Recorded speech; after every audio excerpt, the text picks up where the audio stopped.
Eu sou a floresta. Eu os vi crescendo aqui.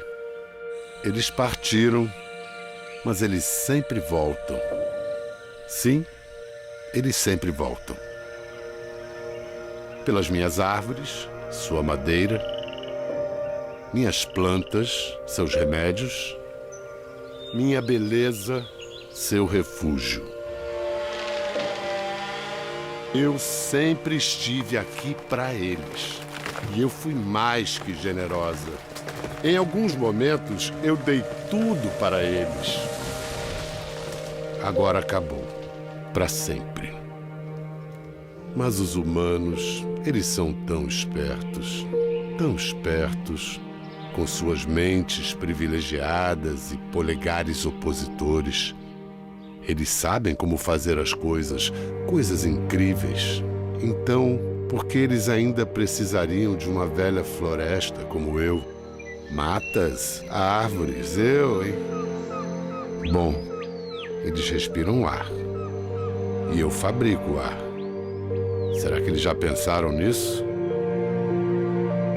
Humanos, tão espertos, eles vão dar um jeito. Humanos fabricando ar. Vai ser engraçado ver isso. Esse é um dos maiores orgulhos da minha carreira. Um dia na vida eu fui a voz da floresta.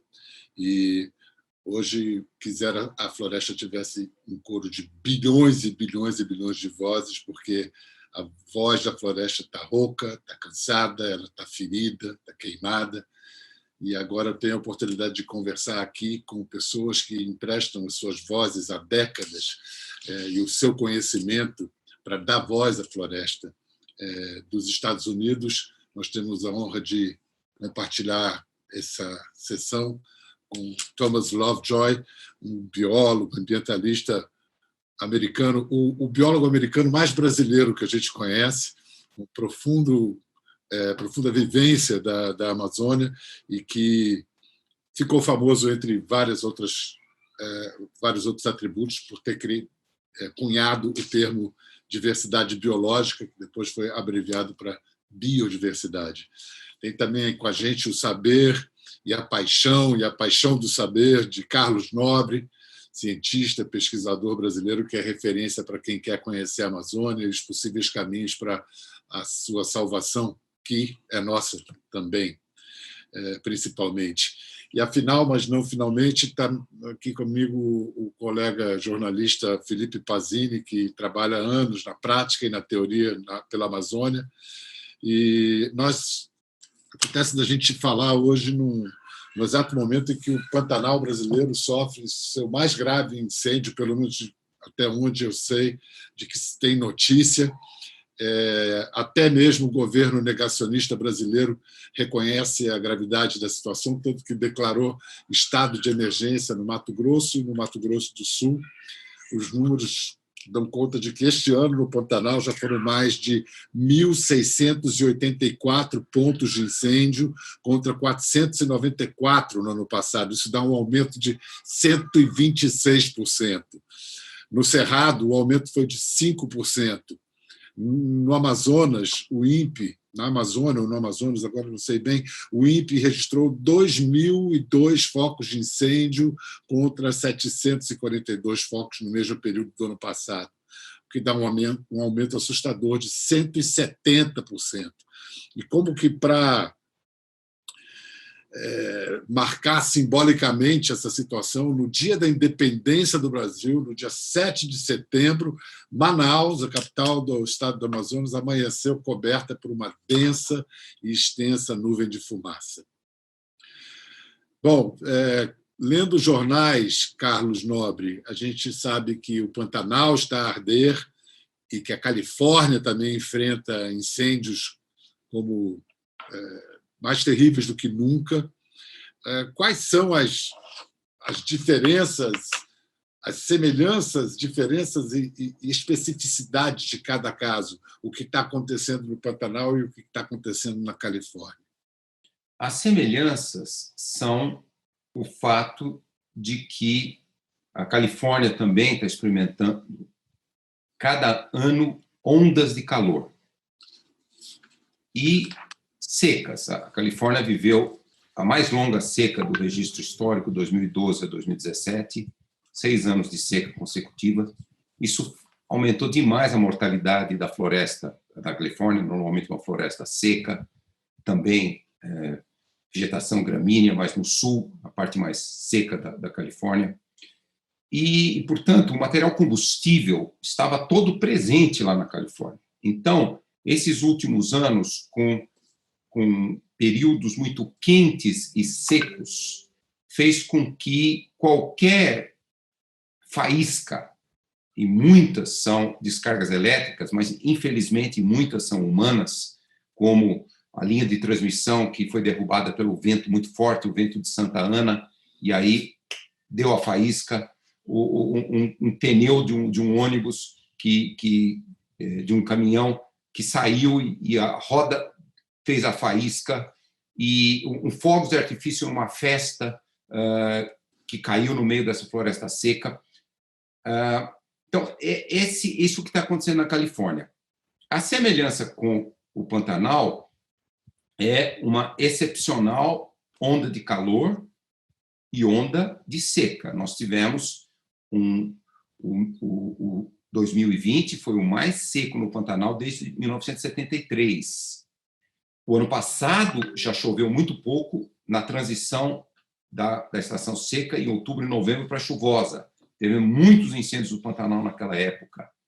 Muito quente. Esse ano está batendo recorde de temperatura o Pantanal. Então, nós temos... Essa é a semelhança entre Califórnia e Pantanal. O Pantanal é uma vegetação de savana, é uma vegetação diferente da Califórnia.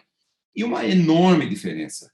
100% dos incêndios no Pantanal são causados por ser humano. A Califórnia ainda tem uma porcentagem que vem de descargas elétricas, de raios. Então, nós realmente estamos vendo isso na Austrália, no verão.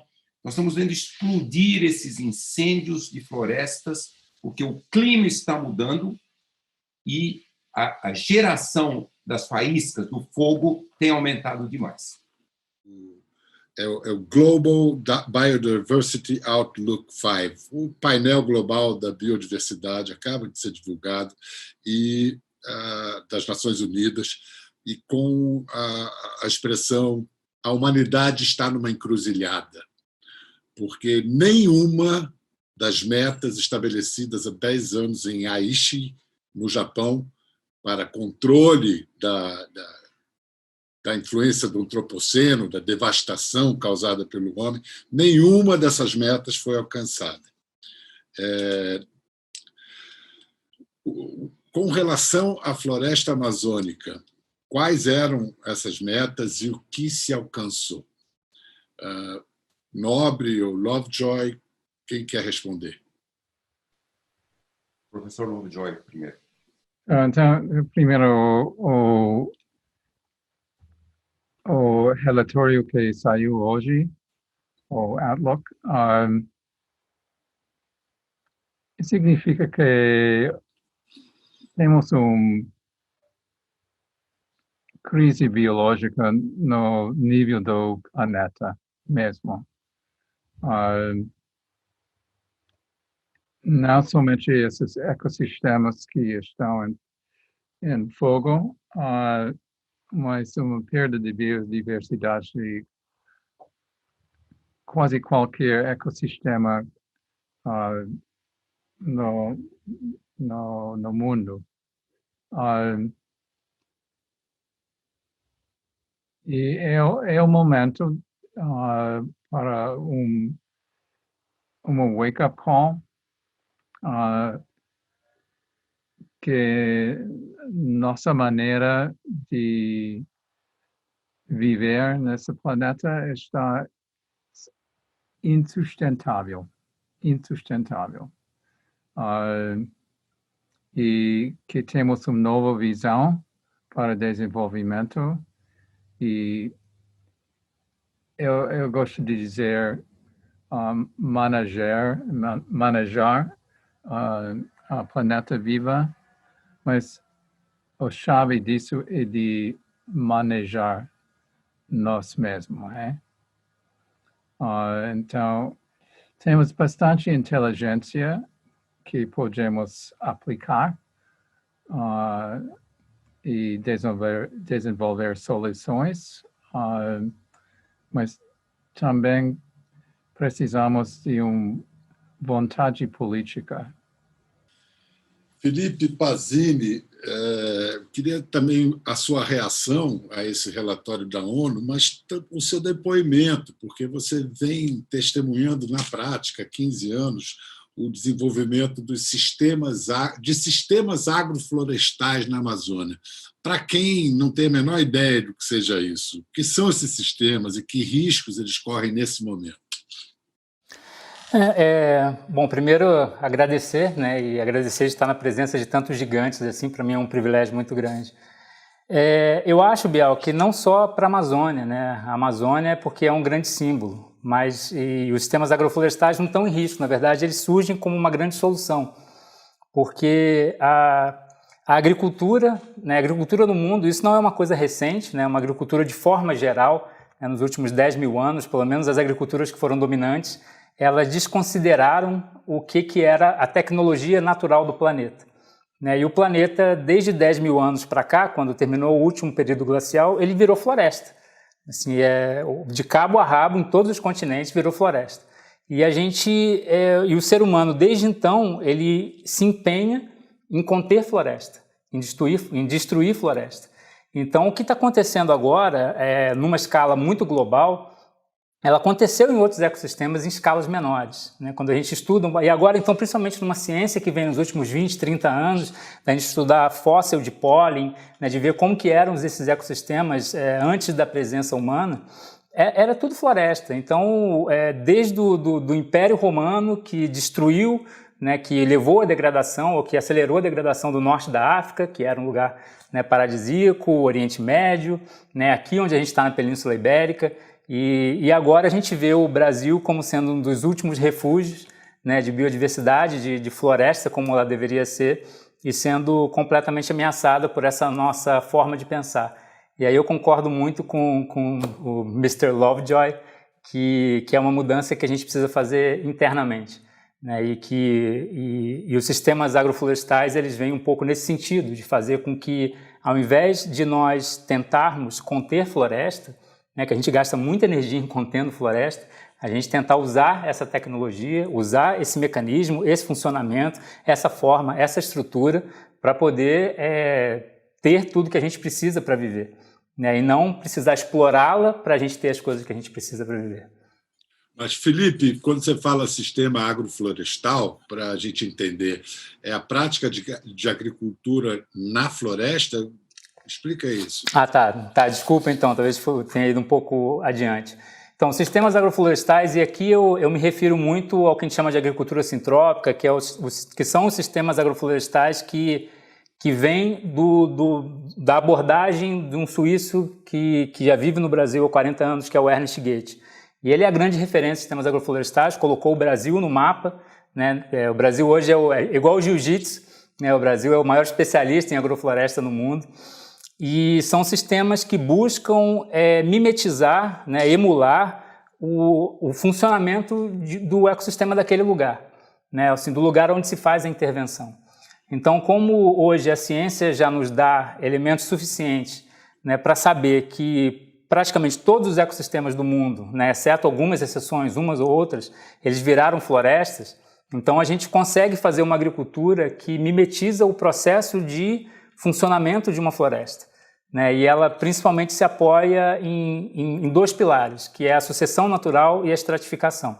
Né, numa floresta, ou em qualquer ambiente natural, raramente uma espécie ocorre sozinha, ela ocorre sem companhia, e ela persiste muito tempo em um lugar sem que ninguém venha depois. Né, então, a gente usa esses mecanismos, que é da sucessão natural, para poder incluir, por exemplo, as nossas espécies anuais, né, anuais e bianuais, os nossos grãos, as nossas raízes, e ao mesmo tempo plantando também as nossas frutas, e a gente maneja isso. Né, a gente maneja a floresta e tendo todo o benefício que uma floresta traz, porque a única coisa que cria fertilidade, salvo raríssimas exceções, é a dinâmica da floresta. ela, né, como aí os outros especialistas podem falar muito melhor do que eu, que cria, né, não só ar, ciclos hidrológicos, né, fertilidade do solo, fósforo disponível, nitrogênio, então está tudo relacionado com a dinâmica dos ecossistemas. Então, os sistemas agroflorestais eles buscam mimetizar essa forma. E aí eu devo dizer que o Brasil é um grande especialista nisso, né, que é um lugar que ainda tem floresta, né, as florestas não são memórias, né, ou relatos antigos, como a gente vê aqui em vários lugares aqui da Europa. Então, é muito mais fácil para a gente assimilar, para nós assimilarmos essa ideia. E devo dizer que aí eu vejo que é uma das únicas esperanças que a gente tem, né? Eu conheço aí o trabalho do Carlos, né, do Antônio também, que sou fã de todos eles, e eu acho que vai muito ao encontro do que eles também falam, de que se a gente quer criar uma economia, né, que está baseado na tecnologia da floresta, a gente precisa criar também uma agricultura que esteja baseada na tecnologia da floresta.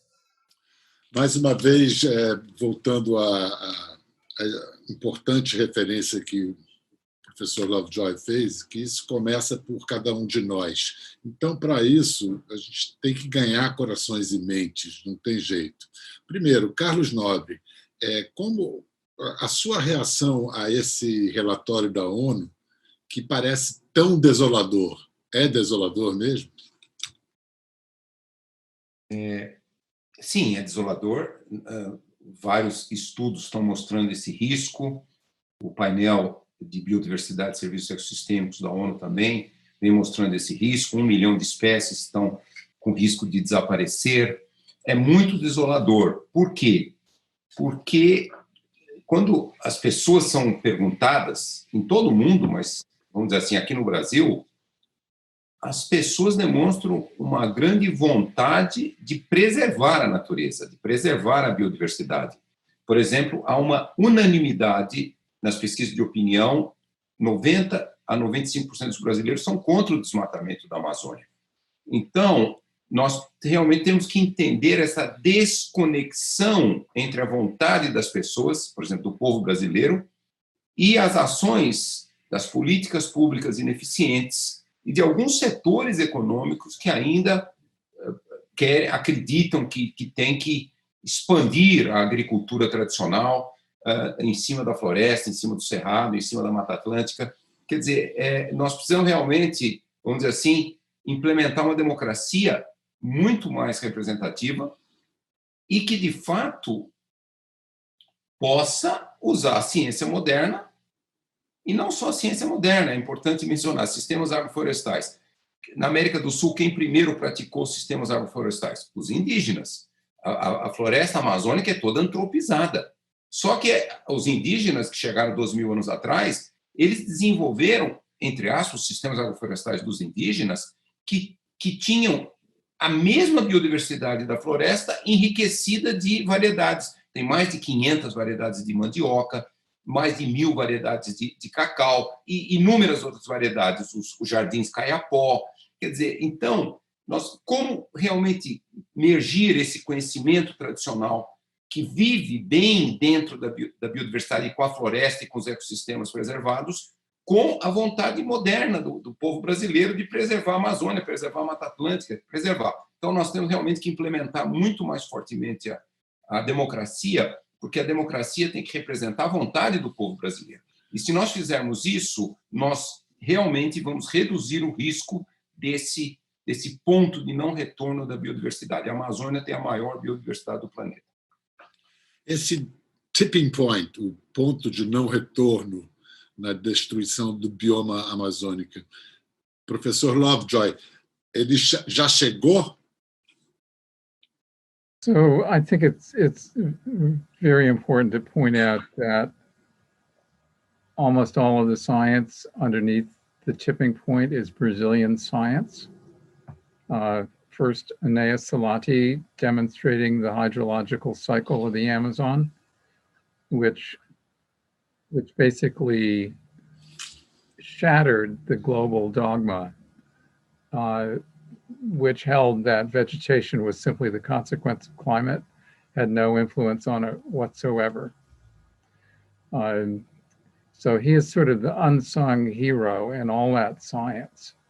And anything that Carlos and I have done about the hydrological cycle all traces back to his initial demonstration. So Carlos is the climate modeler here, but it's important to recognize that the hydrological cycle of the Amazon not only produces enough rainfall so that you have an Amazon rainforest, it also provides moisture to every country in South America except for Chile.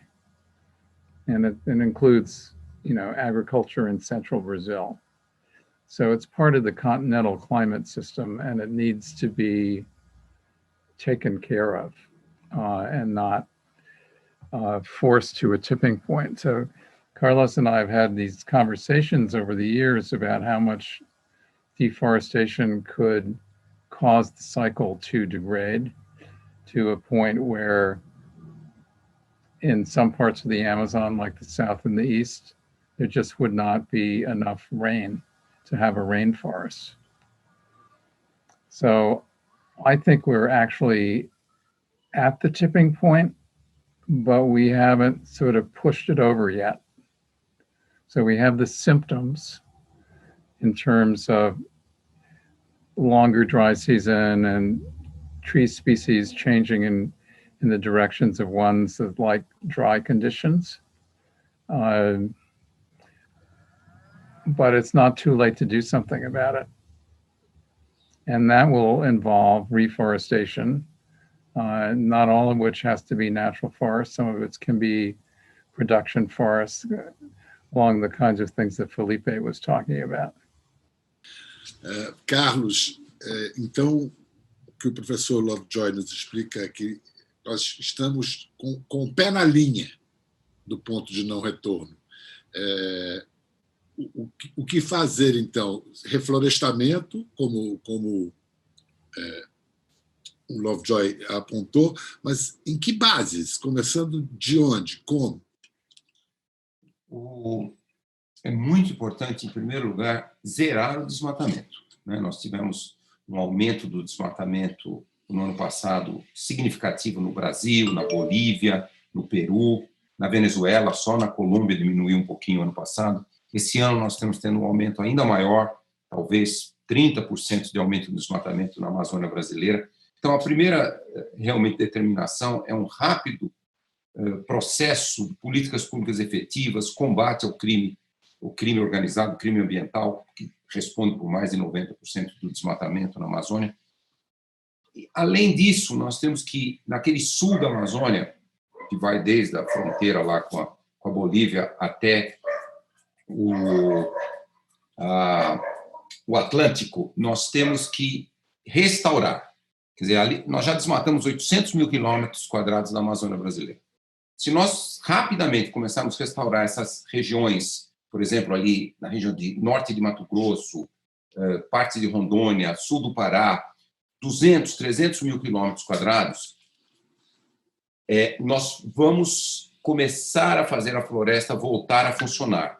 A floresta ali já está reciclando menos água, ela transpira menos água, está mais quente. Então, se nós restaurarmos ali, a floresta começa ela mesma a voltar a funcionar como o resto da floresta.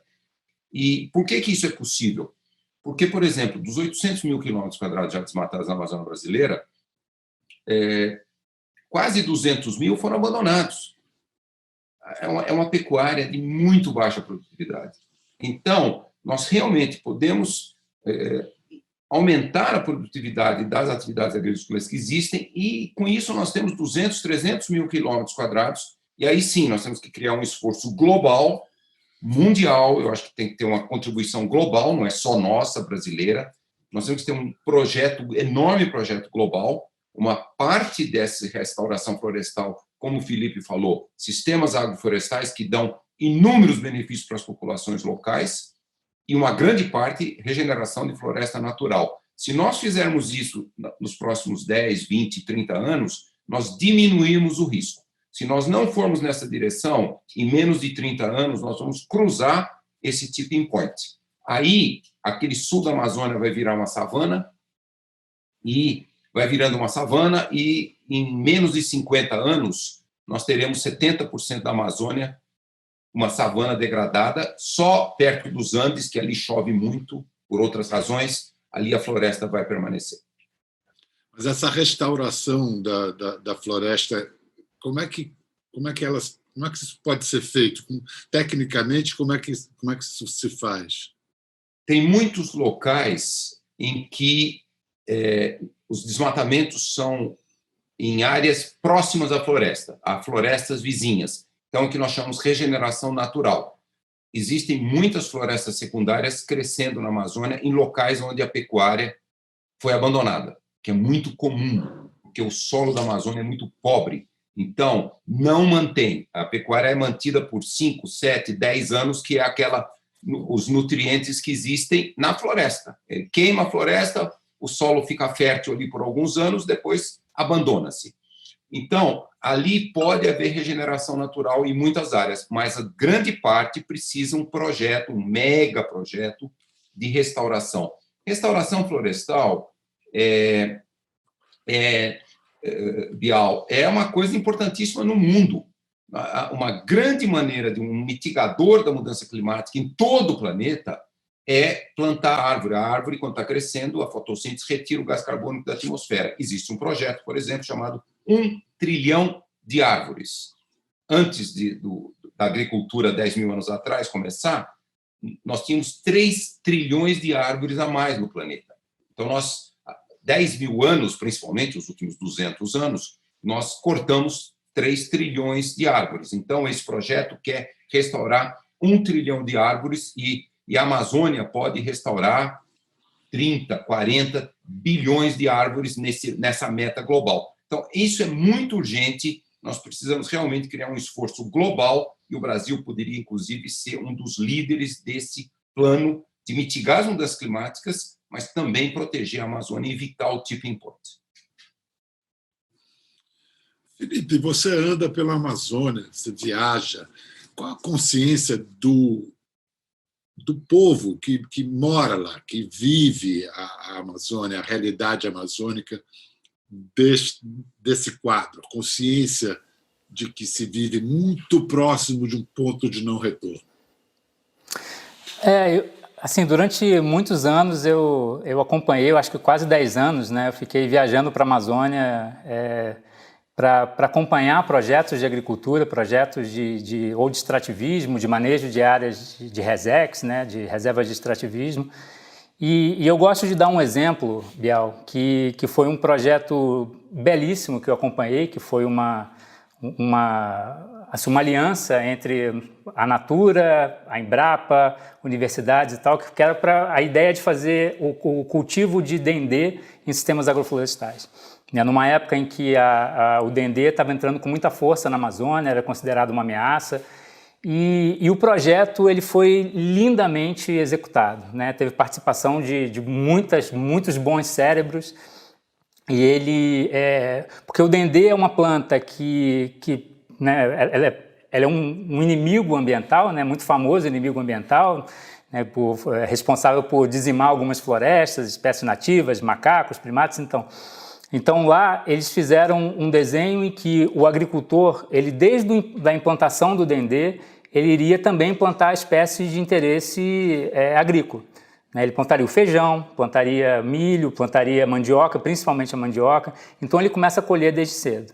E junto com o dendê, ele planta o açaí, o cacau, outras plantas, por exemplo, o ingá, que dá alguma fruta.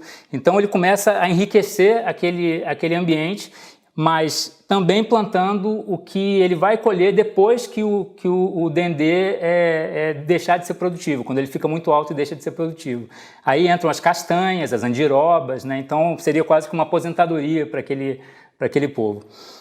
E o que a gente percebeu, né, que foi até um pouco triste assim, para mim, é de que, por mais que todos os indicadores são ótimos desse projeto, o óleo é melhor, ele é de melhor qualidade, orgânico, né, biológico, né? O açaí que se produziu naquela área, por ser um açaí consorciado com outras espécies, né? O açaí, no extrato dele certo, ele produziu uma cremosidade diferente, né? Então isso foi apontado pelos pesquisadores, né? O cacau produziu muito bem, enfim, tudo dando certinho. E depois de alguns anos eu fui lá e quis saber por que, assim, como que estava a adoção desse projeto, porque ele foi um projeto de 18 hectares, como que os vizinhos viam. E o que me chocou é que a adoção foi muito baixa, não sei se isso mudou hoje, né? Que por mais que esses projetos tenham sido bem-sucedidos, a população local ela não está pronta culturalmente, ela não tem incentivo nenhum para poder fazer isso, ela não tem incentivo econômico, todos os subsídios, tudo vai contra esse tipo de ação. Então a gente sempre, e eu tinha essa ilusão um pouco de achar que a gente precisava lidar com os agricultores para tentar fazer uma transformação na relação do ser humano com floresta, com os ambientes naturais. E hoje, para mim, é muito claro que os agricultores, os ribeirinhos, né, esses que vivem diretamente em contato com ela, eles são os mais enforcados, eles estão com a corda no pescoço. Eles são os que menos conseguem mudar. Eles estão submetidos a uma cadeia que não os permite mudar, né? Então, essa volta muito comprida para responder a sua pergunta, eu queria ser mais otimista, né? Mas eu acho que a gente precisaria, né, como aí outros falaram, de um grande projeto, né, um projeto de país, um projeto socioambiental de verdade, com a participação de toda a sociedade, para poder realmente falar, não, temos que fazer isso, né? Não dá para não fazer isso. Zerar o desmatamento já não é suficiente, né? A gente precisa reflorestar. Então, para isso, a gente precisa gerar uma economia que refloreste. Então, assim, todo o modelo, toda a cadeia produtiva precisa mudar. A gente e é injusto a gente cobrar isso dos agricultores. Não sei se respondi essa pergunta. Sim, mas abriu para várias outras perguntas, mas é assim mesmo. Em geral, a boa resposta não é a que atende a pergunta, mas a que propõe perguntas num degrau acima da pergunta anterior. Então, eu fico feliz com isso. Lendo artigos do professor Nobre, ele menciona estratégias evolucionistas, estratégias evolutivas de espécies amazônicas. E eu queria saber o que essas estratégias podem nos ensinar a nós, seres humanos, e nos inspirar para agir na defesa delas, que também, em última instância, é nossa defesa. All that biodiversity actually has tremendous potential.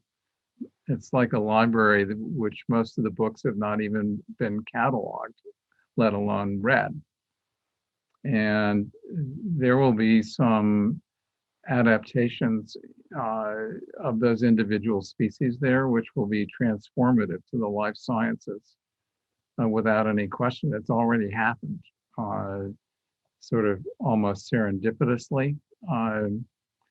And there is a need, and I hope Carlos will talk about this, to actually think about a major intellectual research institution that looks at all of that. Maybe it's a joint exercise of all the Amazon nations.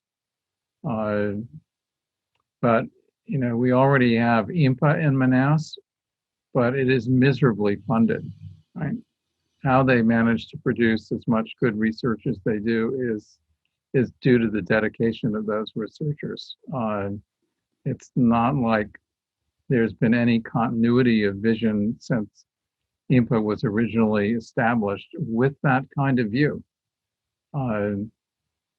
So I think it's just, you know, it's a matter of stepping back and not repeating the same mistakes and trying to do conventional agriculture in the middle of the rainforest, but trying to figure out what does the rainforest tell us about the kinds of things that we could be successful at. But Carlos has been doing a lot of thinking about this. Carlos, queria passar a bola para você, como o próprio professor Lovejoy acabou de fazer.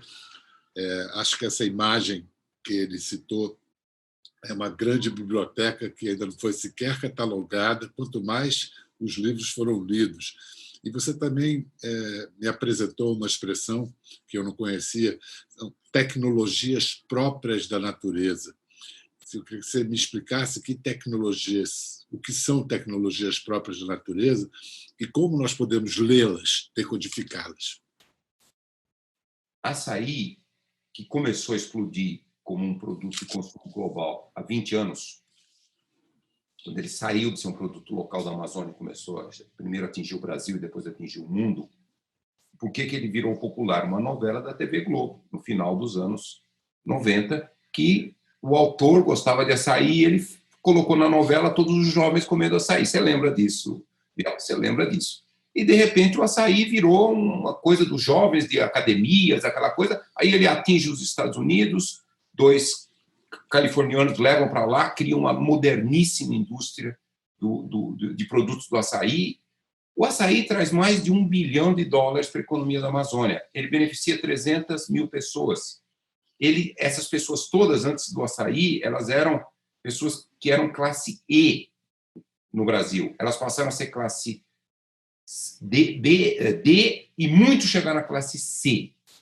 Quando a gente vê sistema agroflorestal ali em Tomé Açu, dos descendentes de japoneses, muitos ali atingiram a classe B. Então, produzem mais de 70 produtos na cooperativa de Tomé Açu. Milhares de pessoas são beneficiadas e não só os descendentes de japoneses. Então, a gente começa a ver esse potencial. Esse potencial está lá, ainda em pequena escala. Então, lógico, o açaí já produz 250 mil toneladas por ano. Então, a gente vê que esse potencial dos produtos da floresta, ele é grande economicamente. Muito mais do que pecuária, muito mais do que soja. O que nós precisamos agregar é o que eu chamo bioindustrialização. Nós precisamos agregar valor a esses produtos.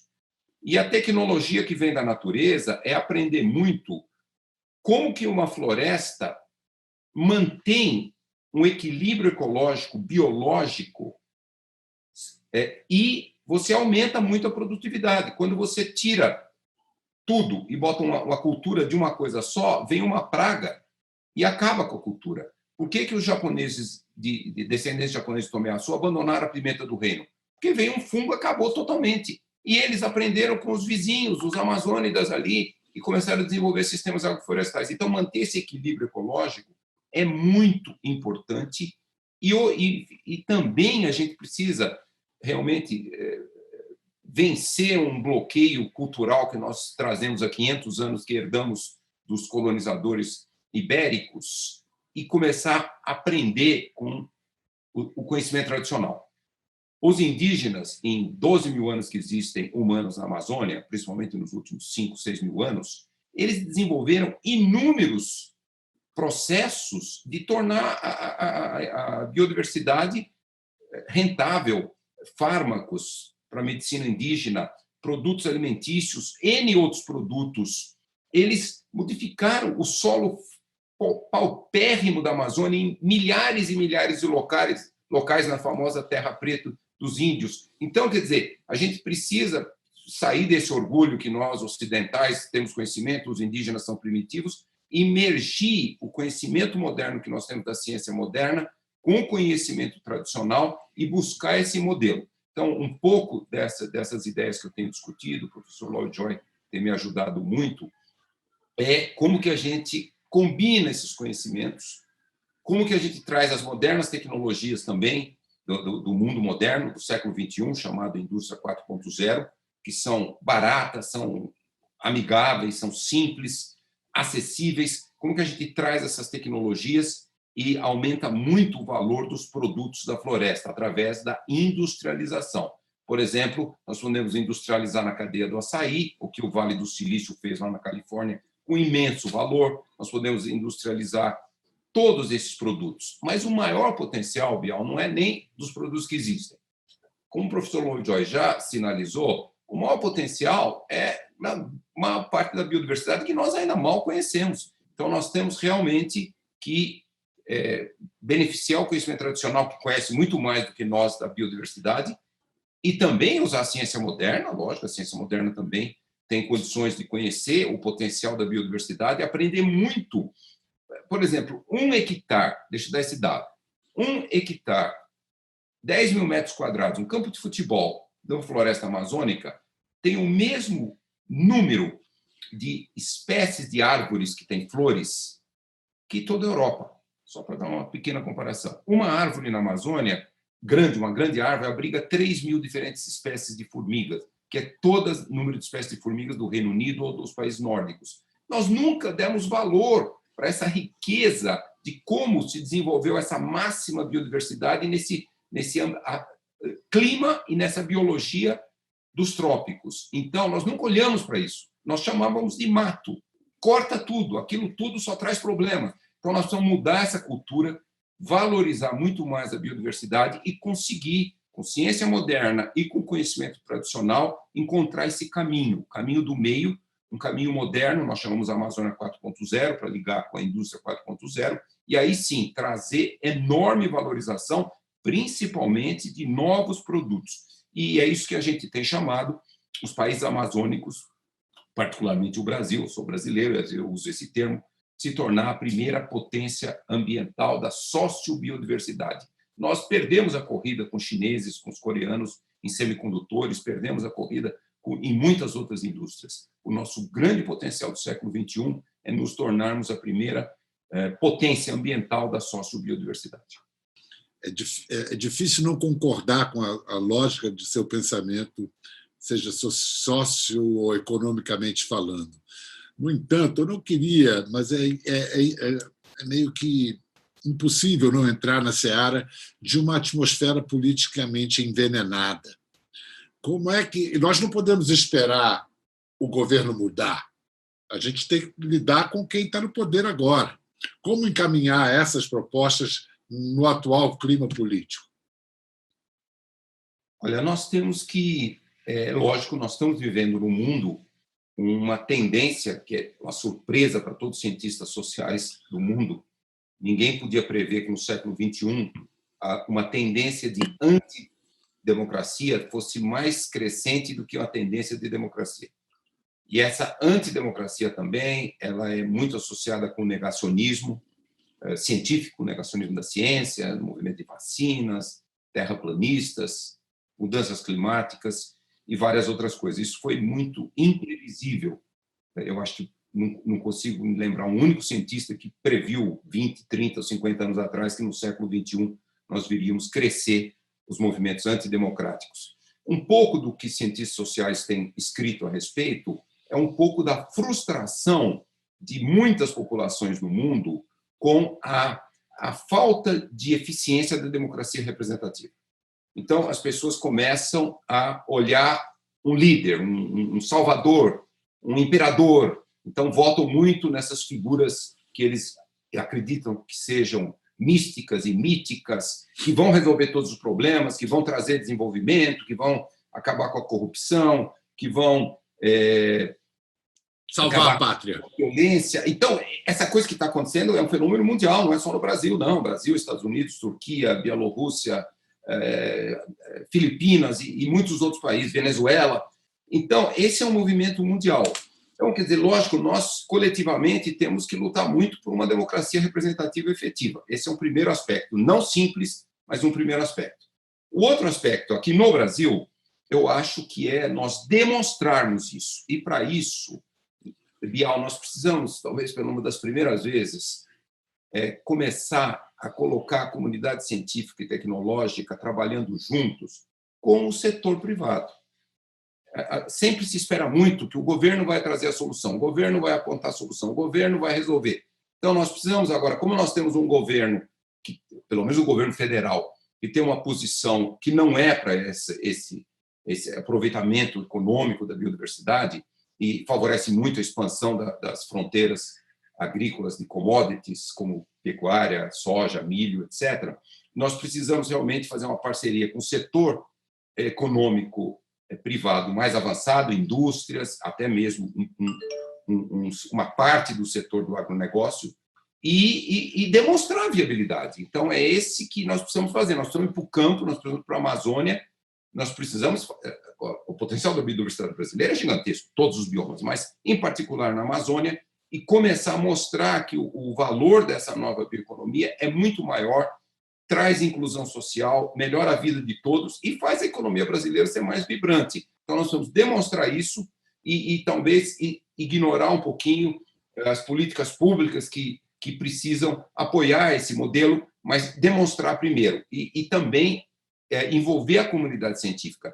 Muito da comunidade científica brasileira ela foi em outras direções. Por exemplo, menos de 3% do orçamento da Embrapa, que é uma belíssima instituição de pesquisa do Brasil, vai para produtos da biodiversidade brasileira. 2,7 bilhões de reais por ano é o orçamento da Embrapa, só 3%, menos de 3%, e a Embrapa tem pesquisadores fantásticos que podem avançar.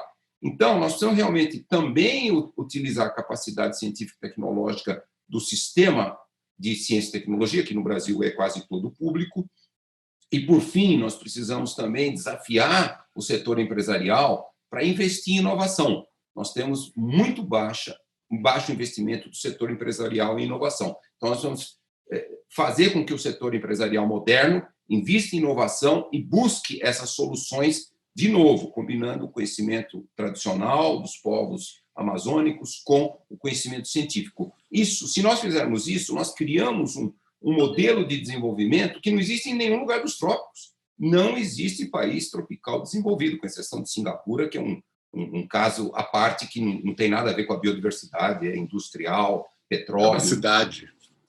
Exatamente. Então, é uma cidade. Então, quer dizer, não existe modelo para copiar. Então, nós temos que criar esse modelo e, portanto, vamos dizer assim, não podemos abaixar a moral, o entusiasmo, porque nós temos um governo federal que tem um discurso contra esse tipo de aproveitamento econômico da biodiversidade. Nós temos realmente que ter uma visão de um pouquinho mais longo prazo, mas tem que ser rápido. Como eu falei, se nós continuarmos com o desmatamento, queimadas e tudo na Amazônia nos próximos 20, 30 anos, nós vamos perder quase toda a floresta. Professor Lovejoy, eu sempre tive a impressão, desde as minhas primeiras idas à Amazônia, as minhas primeiras experiências na floresta amazônica, de que todo brasileiro deveria ter essa experiência para entender a Amazônia, porque a compreensão, uma vez que você está lá, a compreensão daquele universo muda, se transforma imediatamente, naturalmente, organicamente. É muito fácil ter opiniões olhando de fora. Quando você chega e vive aquilo, algo acontece dentro do seu coração e de sua cabeça. E antes de nós começarmos o programa, o senhor estava falando do que acontece com você depois de alguns dias, algumas horas, no Campo 41, Camp 41. Então, eu queria que o senhor falasse sobre essa sensação de estar na Amazônia e perceber que o planeta é um ser vivo. If you go to Camp 41 or some other lovely part in the Amazon and spend the time in the forest, sleep in a hammock, outdoors. You can have a roof over you, of course, but don't go someplace where you end up sleeping shut up indoors with an air conditioner. Be out there in the forest and just absorb the experience. And literally, I've never had anybody have that experience with me without it sort of changing them really in sort of their understanding of the biology of the planet. Because they listen to that forest essentially for 72 hours, sometimes deliberately, but sometimes not. And you just end up understanding basically in your soul that we live on a living planet. And that's how the planet works. And it's in our own direct interest to manage ourselves so that the planet can still work that way. And it doesn't require a lot of lessons or anything else. It's just experiencing, one of the most diverse ecosystems on the planet. Muito obrigado, professor Lovejoy. Muito obrigado, Carlos Nobre. Pazini, essa experiência descrita pelo professor e essa experiência que qualquer um tem quando vai à Amazônia, e que é muito difícil uma sensibilidade não ser afetada por essa experiência, mas é nosso papel, nós jornalistas, transmitirmos algo que minimamente induza a algo próximo, minimamente próximo à experiência real. O que você acha que muda assim, do que você faz, o que você tem visto que funciona? Então, primeiro eu tenho que concordar com isso, né? Eu acho que, assim, desde a primeira vez que eu fui à Amazônia, ela dá uma noção muito grande da nossa pequenez, né? Perto daquela floresta toda. A gente se dá conta de que a gente não é governante de nada, a gente não manda em nada, a gente fica meio diminuído diante daquela grandeza toda. E eu acho, Bial, assim, voltando um pouco até na questão que você puxou antes, que o Carlos puxou do açaí, eu acho que precisamos unir a comunicação com a ciência, né? Tal como esse projeto do açaí foi bem sucedido, né? Por causa de uma novela. A gente tem uma experiência super bem sucedida com o Edmara, também com o Velho Chico, né? Que foi, de longe, a melhor extensão rural que nós fizemos. Nós alcançamos muito mais pessoas do que qualquer outra ação que a gente podia ter como movimento agroecológico, agroflorestal no Brasil. E agora a gente vai ter a chance de repetir esse feito com Pantanal, né, com a novela Pantanal, que está sendo escrita pelo Bruno Luperi. E eu acho que é isso, Biel. A gente, desde criança, a gente aprende a explorar recursos. A gente aprende que a gente precisa ser esperto, se dar bem explorando os recursos. A gente nunca aprende a gerar recursos, a criar recursos. E agora, diante de 200 milhões de hectares, né, degradados no país, mais de 13 milhões de pessoas passando fome, a gente precisa aprender a criar uma economia e gerando recursos ao longo do tempo. E isso quem nos ensina é a floresta. Então, esse encantamento pela floresta, eu vejo que é um papel que vai vir de uma aliança entre a ciência e a comunicação e a arte, e que espero que as outras esferas da sociedade consigam beber dessa fonte e criar novos mecanismos para a gente mudar essa nossa cultura, essa forma de pensar. Professor Carlos Nobre, antes de encerrarmos a conversa, alguma coisa que ficou de importante por dizer, que você gostaria de concluir? Eu acho que nós estamos, a gente olha a Amazônia, ela está próximo desse tipping point, mas há uma preocupação mundial, porque não é só a Amazônia, né? Nós estamos perto de tipping points imensos em todo o sistema da Terra.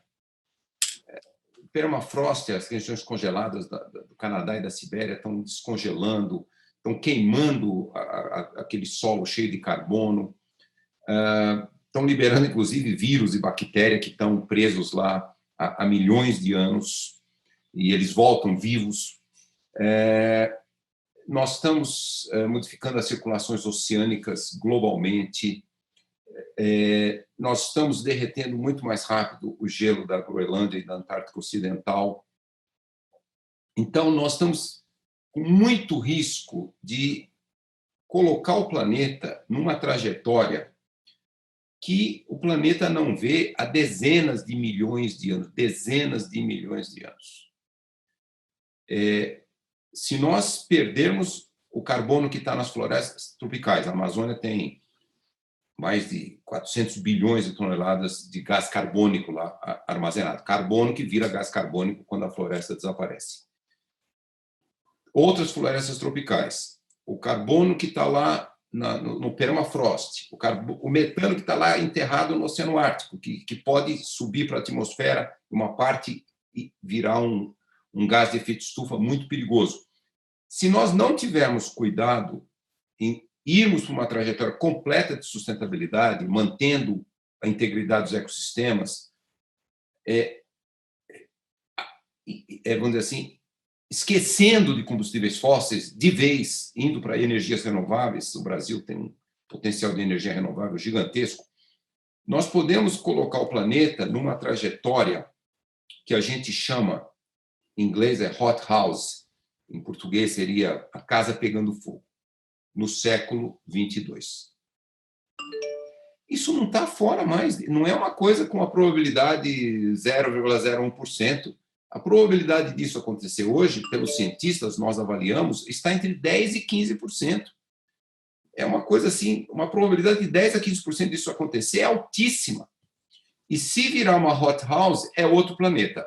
Acaba com quase toda a biodiversidade do planeta e nós, humanos, vamos estar numa situação até difícil de sobreviver.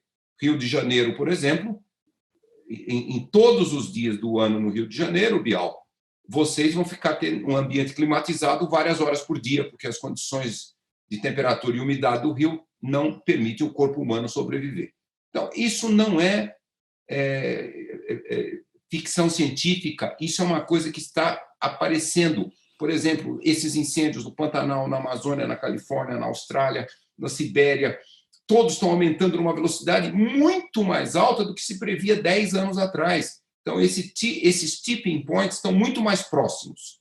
Então, nós temos que tomar uma atitude global de toda a sociedade de encontrar essa trajetória de sustentabilidade, tanto para reduzir o risco das mudanças climáticas, o risco de novas pandemias. Nós tivemos 2 pandemias no século XX e já tivemos 4 pandemias em 2 décadas. Quer dizer, nós temos que repensar o planeta, manter todo o equilíbrio ecológico e realmente reduzir o risco das mudanças climáticas, não emitir mais gases, restaurar 1 trilhão de árvores para remover o gás carbônico. Se nós não formos nessa trajetória, e eu torço muito que os jovens na geração da Greta, e os jovens brasileiros também, não percam o tempo que a minha geração perdeu.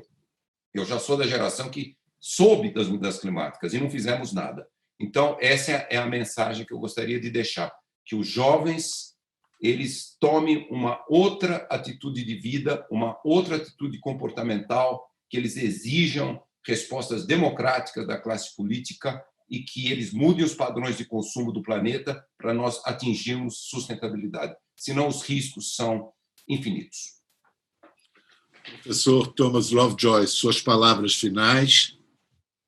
The only way we can get to where we need to get is actually to do a lot of ecosystem restoration and pull back a lot of that carbon from the atmosphere by restoring ecosystems. So the amount of carbon up there is from destroyed terrestrial ecosystems is roughly equal to what remains in intact terrestrial ecosystems, which is a pretty shocking thing to say, but that's what the numbers actually are.